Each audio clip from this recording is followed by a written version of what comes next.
국내 최초 프리미엄 남성 활력제 막스그라.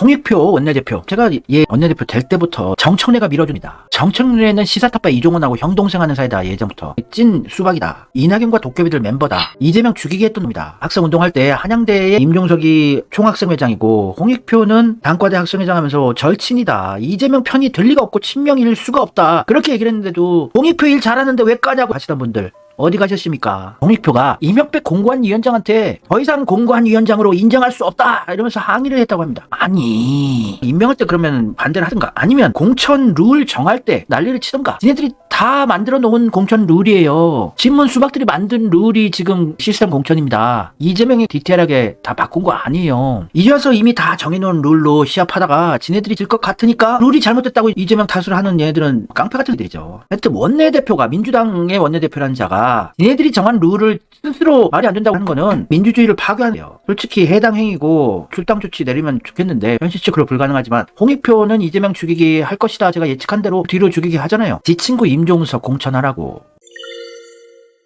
허재영 기자가 강병원한테 단수 공천을 줘야 속이 시원하다는 건가? 현역 프리미엄을 없애야 그게 혁신이다. 홍익표도 이제 보니 수박 커밍아웃인가? 허재영 기자님 이제 와서 수박이라고 그러십니까? 우리 문사모 의원들은 홍익표는 수박이라는 거 이미 다 인식하고 있었는데 하여튼 훌륭한 일을 하고 계세요. 허재현 기자님. 김우영 씨 훌륭한 분이야. 원래 정치적 기반이 서울 은평구인 김우영 씨가 은평구청장을 2번이나 했는데 민주당에서 강원도 책임질 사람 없다고 희생 좀 해달라고 해서 강원도까지 갔었는데 홍익표가 김우영이 서울 쪽으로 오는 걸 막 반대를 하고. 원래 김우영 씨가 이재명의 거의 책사급으로 훌륭한 분이래. 친명이고 문재인 싫어하는 분이고. 대체 김우영은 왜 맨날 당을 위해 희생만 해야 하고 자신의 정치적 기반이었던 지역구로 돌아오지도 못하게 하는가. 김우영이 단수 공천을 받은 것도 아니고 정정당당하게 경선을 치르겠다는 건데 그걸 시비 거는 이유는 무엇인가. 홍익표 까는 거예요. 친문들에게만 왜 늘 기득권을 보장해줘야 하는 건지 모르겠다. 강병원이 친문이라는 거 빼고는 솔직히 지역에서 인지도 내세울 만한 게 뭐가 있었나. 그러니까 강병원을 매우 찬양해주던 게 문재인이었어요. 그리고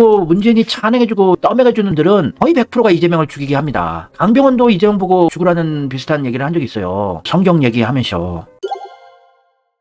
홍익표는 대답해보시라. 강병원이 친문이란 거 빼고 그 지역에서 인지도 내세울 만한 게 뭐가 있냐. 김우영은 은평구청장 2번이나 하고 민주당에서 희생해달라고 해서 강원도까지 갔다가 오는 건데 홍익표 원내대표는 선거 개입 중단하라. 아 옳소. 훌륭하신 분입니다. 선거 개입을 하면 안 되지요. 자기 친한들 한 자리씩 주겠다고 이런 거는. 이 강병원이 서울대 총학생회장 하던 운동권 후배 아닙니까? 자기 후배 운동권 이런 애들 어떻게든 키워주려고 홍익표는 지금 사심으로 원내대표를 하고 있는데 그만둬 홍익표. 친목질 하려고 원내대표 시켜줬냐. 그만둬 홍익표. 진짜 이 임종석 동무와 함께 운동권 했던들은 나라의 국운과 한민족의 명운이 갈린 총선을 앞두고 친목질하고 운동권 지켜주기를 하고 있습니다. 그러니까 홍익표를 밀어준 게 정청래예요. 정청래를 밀어준 게 시사타파 이종원이고요. 정청래랑 양정철은 대학생 때부터 한 40년 가깝게 친구고요. 전해철하고 술 마시면 꼭 전화하는 게 정청래고요. 이재명 체포동의안 관련된 회의를 하고 서로 웃으면서 어깨동무를 하던 게 정청래고요. 원내대표가 특정 후보 한쪽만 찍어서 비판하면 그건 누가 봐도 강병원 지원 선거운동이다. 해당 행위다. 해당 행위자들로 드글드글한 민주당이네요. 홍익표도 강제 출당 조치를 시키고 싶네. 문재인과 같이 세트로요.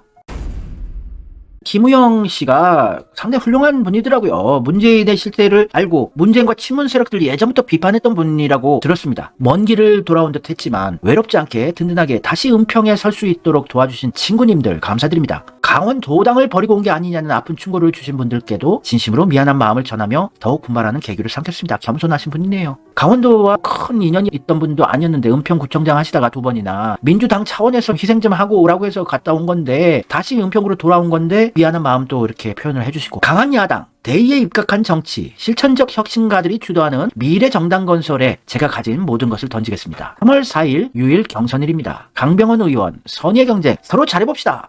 이렇게 선의의 경쟁 하자는 멋있는 스탠스를 보여줍니다. 악의적인 얘기를 안 하고 은평의 봄 같이 만들어가요. 파이팅입니다 여러분.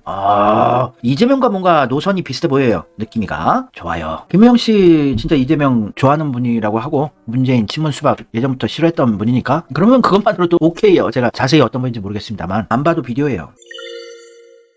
홍익표 원내대표 아주 큰일 하셨어. 무슨 이딴 원내대표가 있어. 원내대표가 공천 과정에 경선에서 여론조사 회사가 문제가 있다고 문제를 제기했어요. 불공정하다고. 왜 친문 수박은 질문에 넣질 않냐. 그래서 오히려 이게 자충수가 돼버렸습니다. 경선의 여론조사 자체가 문제가 있다고 흔드는 꼴이 됐어요. 아주 큰일을 했네. 통수를 이딴 식으로 치네. 이게 리서치 DNA가 문제가 있었다고 지금 친문 수박들이 깍깍거리고 하는데, 그래서 여론조사를 수행한 지역에서 탈락한 후보자들이 잇따라 재심 신청에 나서겠다고 밝혔어요. 홍익표 원내대표가 리서치 DNA가 불공정하다고 했으니 경선에서 탈락한 후보자들은 당연히 상식적으로 재심할 수 있죠. 민주당을 분열로 이끌어가느라고요, 원내대표가. 그래서 전북 익산갑 지역구 경선에서 패배한 김수흥 의원이 부당한 사실이 경선 이후에 드러난 만큼 그에 대해서 어필하겠다며 재심을 신청했어요. 개판으로 만든 거예요. 해당 행위를 한 거네, 홍익표가. 그러면 어느 여론조사 쓸래? 김어준의 꽃을 쓸래? 뭘 쓸래? 홍익표 너가 책임지고 그만둬라, 홍익표야.